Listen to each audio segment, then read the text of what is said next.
Okay, let's guys over 40, obviously. What do you say to somebody that comes to you and is over 40 and decides that he wants to use performance enhancement drugs? Just like Well, anything else, it's different. It's different from when you're young and so on and so forth. So how would you guide somebody? so first I would ask, have you ever done them? That's a big question, because a lot of guys, they don't want to admit it, but guys who have done them since they're in their 20s and now they're in their late 40s and 50s, a lot of guys have shut their own system down and they need a TRT. Right. So, if they're looking to do an actual cycle, that's different. Right. But if they're looking for TRT, yeah, I highly recommend it. Mm-hmm. I'm on TRT now the last 5 years, and everything works fine for me. Mm.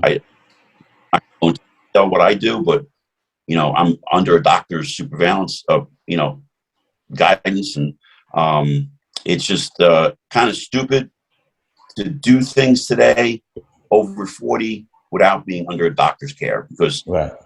legal, there's no stress involved, and you're covered by just being in the guide of a doctor. Okay. Have you ever before? And if you have, because there's some guys out there, I know quite a few, and some of them are top pros, but they won't talk about it. Mm-hmm. That when they do 100 milligrams of TRT, nothing, because they're shut down. They don't produce it. And you would think like, okay, well, if you don't produce it and you take 200 milligrams, it brings you to a normal level. On paper, it brings them to a normal level. They can have some decent workouts. They can decently do things, but they have to take sometimes a lot of these guys, they're taking 300-400 milligrams as TRT because they've shut their systems down. So there's many levels of the conversation that I can go into with certain individuals. Okay. Now, what if somebody's over 40 and he's looking to do an actual cycle? Do you tell him to stay away, don't do it, or? No, guys are doing it anyway. They're going to do it anyway. So if I say don't do it, I'm going to go get their advice from some fucking idiot in the gym who doesn't know, who have read somebody's blog or internet thing that they're 20 years old. And, look, back in my day, when we said we were off, we were off. Mm-hmm. Literally off. Today, off is taking something. Right. It's not the same. I had a client just recently say to me, no, he's natural. So I said, I have experience with this now. And I said, natural, you mean in your entire life, you've never injected yourself with a steroid or never taken an oral? He said, no. I haven't. I've been natural for 12 weeks now. No. I'm like, no. The day you take a drug, you'll never be natural again. If you don't take it 10 years, you're still not natural. And he didn't understand it because he's been taught by younger guys coming up today that just being off is natural. Natural is not natural is natural. And the terminology today is all confused. But a lot today, I mean, across the board, I can tell you every 40-year-old guy, 50-year-old guy that comes to me, for some reason thinks tren is the golden, the golden ticket. And when I explain to them, that's something you should put in a program when you're training for a contest, a powerlifting meet. If you want to do it, I would do it. If your diet is on point and you want to look great for the summer, do it the last 4 weeks. You don't need it. I try to talk people out of doing the harsh stuff, because just by being disciplined with a great diet, testosterone and a little bit of nandrolone will go. And I'm talking nandrolone, that's prescription, not the crap you get off the street, because I think a lot of it's all watered down. But if you get prescription nandrolone, I hear guys today talk about, oh, you can't get in shape for a contest with nandrolone, holds too much water. These guys have no idea what they're talking about. No, I really don't. You're taking, I'm saying prescription now, prescription nandrolone. you're rock hard on that stuff. Mm-hmm. And all of that is deemed by your diet. If you're holding water, it's because your diet is off. If you're not holding water, it's because you're controlling your sodium, you're drinking a lot of water, you're eating really good, and you're flushing everything out. And we can go in, I mean, that could be another podcast. But, you know, I think that my first thing was to steer guys away from doing anything harsh, especially orals. I don't believe in orals unless you're training for a contest. You don't need to fuck your liver up at an older age. Even younger guys do it, but I did it when I was training for the Nationals in the USA back in the day, in my off season. And I'm fortunate that I didn't have any long time side effects. But I'm also, you know, I'm not an idiot. I've always, through the last 30 years, I've always had blood work done. Always. You know, I get more blood work done now than I ever have. But I would get blood work once or twice a year. I would dump blood. I would go make sure I would donate blood before each blood work. There's so many, I don't want to say tricks, but there's so many things you could do to stay as healthy as possible, because this is a stupid thing we're doing. This is not smart. Right. We're idiots when we're doing this stuff. And I'm first to say it.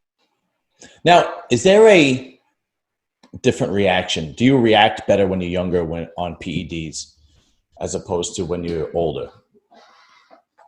Well, and I hate saying this, back in my day. Yeah. Back in the day, we never had underground stuff. Never. Okay.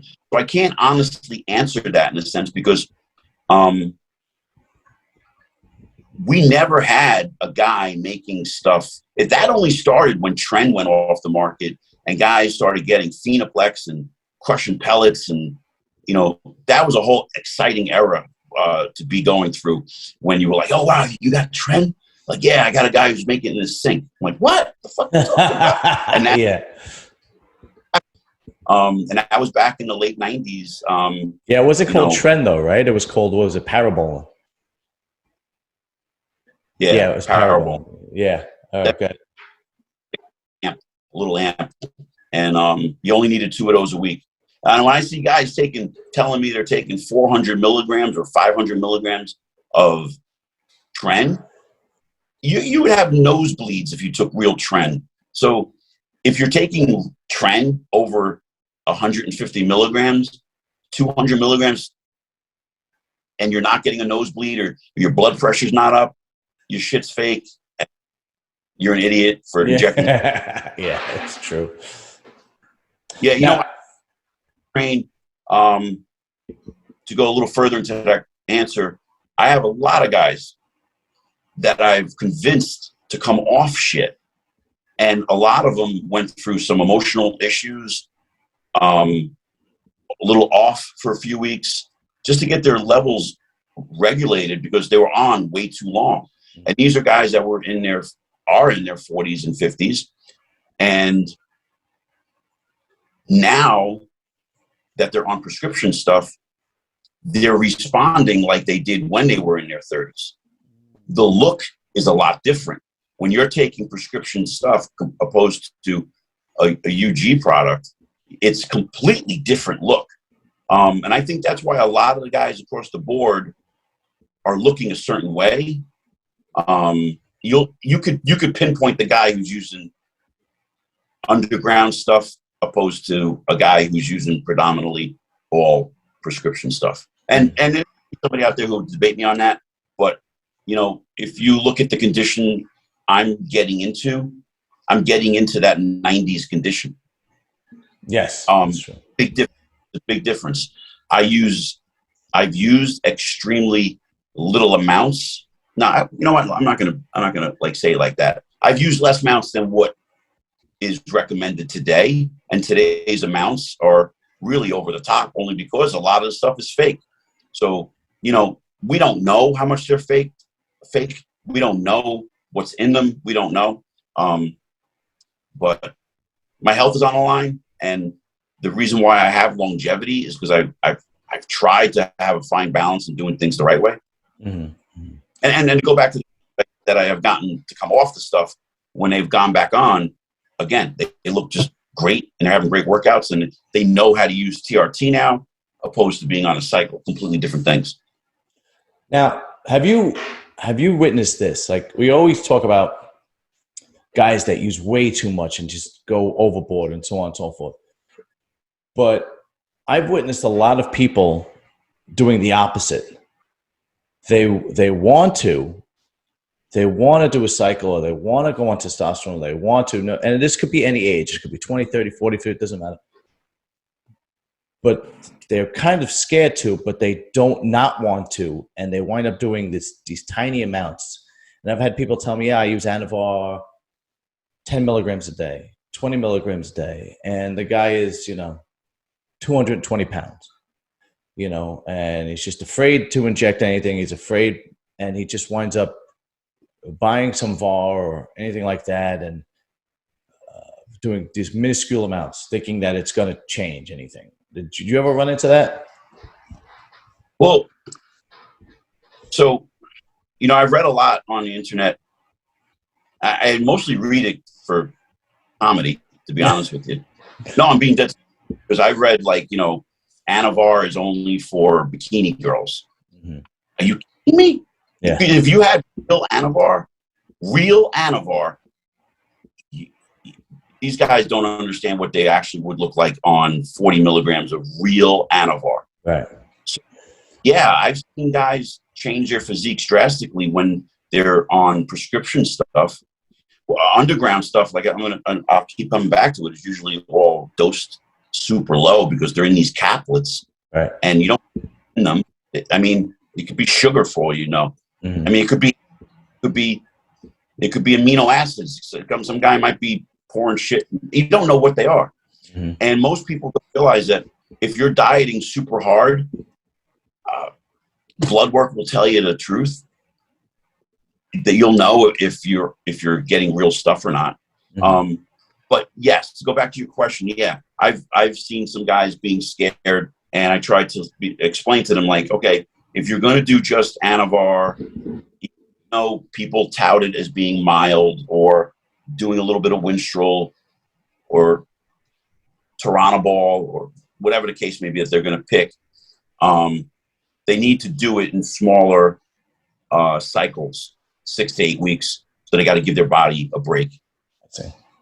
It's got to be short cycles, because they want to do this smart. And if they're adamant on it, I try to say, okay, well, it's March right now. I'm just picking a month. Mm-hmm. It's March now, and you're going to be on it for 8 weeks. And I know when you start looking really good, you're going to want to stay on it when May and June come for the summer. Mm-hmm. So why don't you start it in June, take it through halfway through August, because I know you're going to stay on it a little longer than you should, because that's the reality. Nobody listens to anybody who gives you good sense. Because it's always, if you stay on 6 to 8 weeks, they're staying on 10 to 12 weeks. Mm-hmm. And that's the reason that nobody's coming off when they should be coming off. And then they wonder why they have problems. And that's the truth. That's the truth. So I say for guys who are doing it recreationally, have at least a 20-week gap from when you're going to do your first cycle to your next cycle, if you're doing just orals. I might be cautious, but I'm still here. I've been doing this for over 35 years, and I try to have a real logical sense. I mean, we used to come off for long, long periods of time. I still do. I remember, and I'm not going to say that back in the day, guys didn't come off. You had your kamikazes. Mm-hmm. I know 2 of them, and they're dead. Oh. Okay? And they're dead. I don't want to get into that, but, these are the guys that I trained with, and they could be here today if they weren't kamikazes. But we, at Strong and Shapely, where we train, oh my God, we had fucking monsters walking through the door. And but these are guys who train. I mean, train, balls out train. Mm-hmm. Today, we don't see training anymore. They're more like, what can I take? And I say, what's your diet? No, what can I take? Fucking, what's your diet like first? Because that was So guys will say, "Oh yeah, I'm old school, I'm hardcore." And when I get to talking to them, I explain like, "Hey, listen, 80% of our conversations back in the day were nutrition and training, and then it was like, okay, I take a little bit of this and I'm mixing this with this, Right. and two products. Great. Today, I'm hearing guys taking 4 or 5 different things at the same time. Yeah, it's overkill, big time.